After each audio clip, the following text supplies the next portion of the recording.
আজকের রেসিপি বেগুনের তেল বড়ি। ওয়েলকাম টু মাই চ্যানেল টক ঝাল মিষ্টি। Please do subscribe and press the bell icon. বেগুনের তেল বড়ি বানানোর জন্য এখানে নিয়ে নিয়েছি কিছুটা বেগুন, টুকরো টুকরো করে কেটে নিয়েছি এবং হলুদ নুন মাখিয়ে রেখেছি। নিয়ে নিয়েছি কিছুটা বড়ি, নিয়ে নিয়েছি হাফ টমেটো, একটা কুচনো পেঁয়াজ আর মাছের তেল। কড়াই গরম হয়ে গেছে, এর মধ্যে দিয়ে দেব কিছুটা সর্ষের তেল,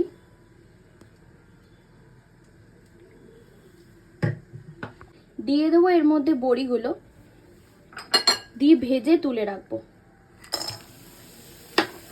আমি বড়িগুলো ভাজা হয়ে গেছে, এবারে এগুলো বাটিতে তুলে নেব। আবার কিছুটা সর্ষের তেল, তেল গরম হয়ে গেছে, দিয়ে দেব এর মধ্যে টুকরো করা বেগুনগুলো। ভালো করে বেগুনগুলোকে ভেজে নেব। বেগুনগুলো অলমোস্ট ভাজা হয়ে গেছে, এবার এগুলোকে বাটিতে তুলে নেব। বেগুনগুলো বাটিতে তুলে নিয়েছি। এবার কড়াইয়ে দিয়ে দেব সামান্য তেল, যেহেতু আমাদের মাছের তেল থেকে প্রচুর তেল বেরোবে, সেই জন্য আমরা একদম সামান্য তেল দেব।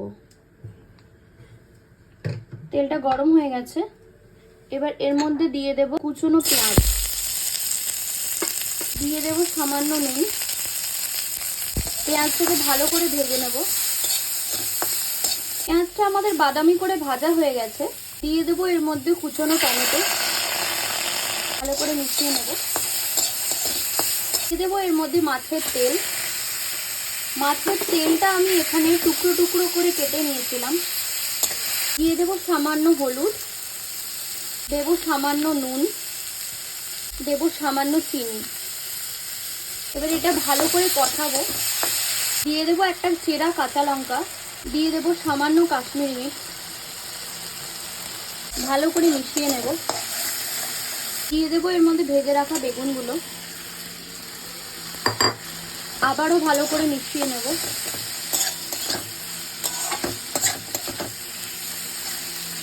2 মিনিটের জন্য ঢাকা দিয়ে দেব। 2 মিনিট হয়ে গেছে, ঢাকাটা খুলে নিলাম। ভালো করে নেড়ে নেব। এবার এর ওপর থেকে ভাজা বড়ি একটু ক্রাশ করে দিয়ে দেব। ওপর থেকে দিয়ে দেব একটু কুচনো ধনেপাতা। রেডি আমাদের বেগুনের তেল বড়ি। Thank you for watching my video. Please do like, share, subscribe and comment.